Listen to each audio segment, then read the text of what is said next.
nós voltamos com o Jogo do Poder recebendo o ministro do Esporte, Leonardo Pisciani, e contando com a presença de Caio Barbosa, do jornal O Dia.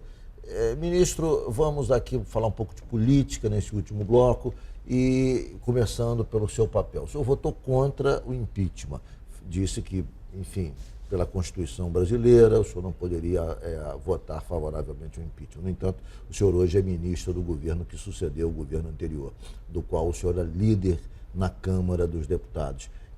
Isso lhe traz algum tipo de constrangimento, incômodo, enfim? Não, Ricardo, não me traz nenhum pela seguinte razão.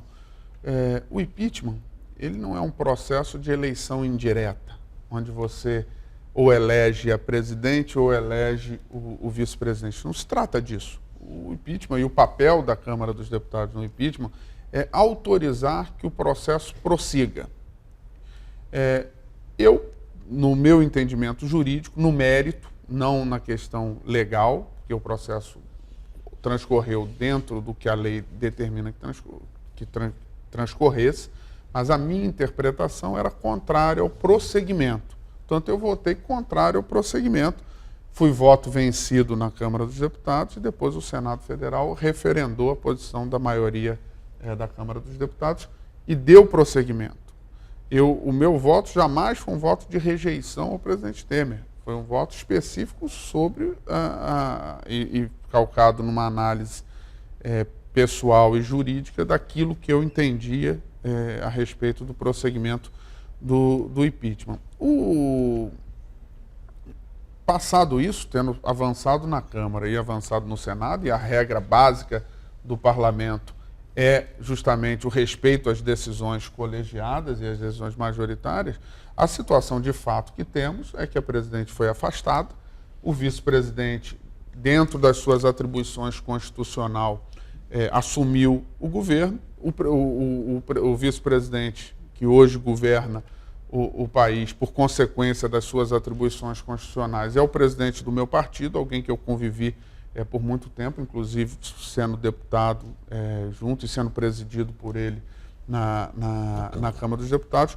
Portanto, eu e todos os membros do PMDB têm a obrigação de trabalhar para que o presidente Temer tenha sucesso nessa sua tarefa, porque o sucesso dele nesta tarefa é o sucesso do país, que hoje atravessa uma crise que precisa sair da crise. Na tarefa, por falar em crise, na última semana, vou fazer uma pergunta a respeito uma decisão da Câmara, o senhor não está lá, mas foi líder até há poucas semanas. A Câmara aprovou um reajuste do Judiciário e de várias categorias que vai resultar na criação de 14 mil cargos, ou seja, 10 mil cargos a mais do que aqueles 4 mil que o governo Michel Temer anunciou que iria acabar numa demonstração de austeridade.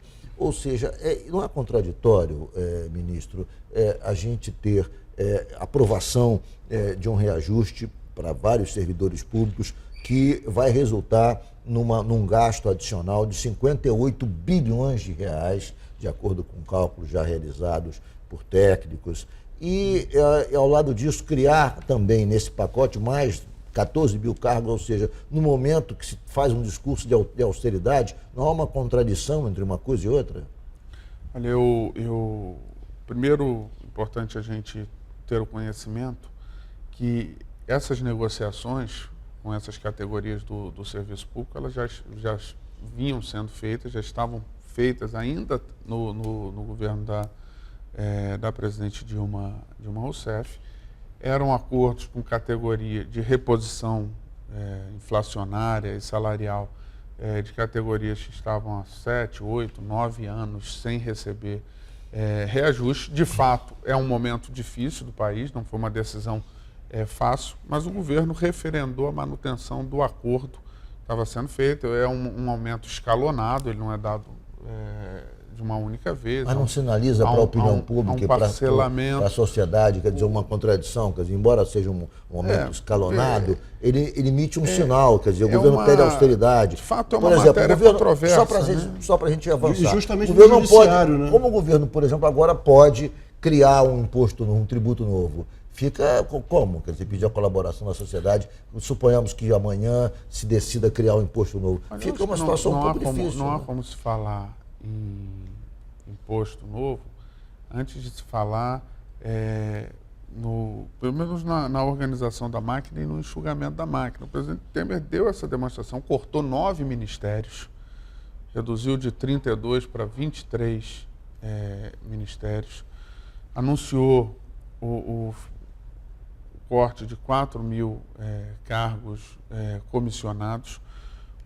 Esses aumentos, esse reajuste aos servidores já estava previsto no seu impacto orçamentário, inclusive na votação da meta fiscal já havia a previsão desse impacto e também para o ano que vem. O que nós precisamos, Ricardo, é recuperar a credibilidade do país e voltar a crescer.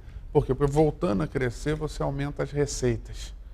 Você passa a aumentar as receitas. Se aumentar as receitas, não tem problema, a gente cumpre esses compromissos. O problema do Brasil é que as receitas vêm diminuindo porque a economia vem encolhendo.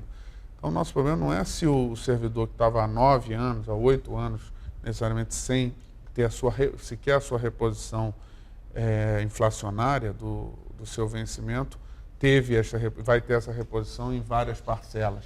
Mas sim da necessidade do país voltar a crescer, voltar a ter geração de empregos. Nos preocupa muito as pessoas que têm perdido o emprego.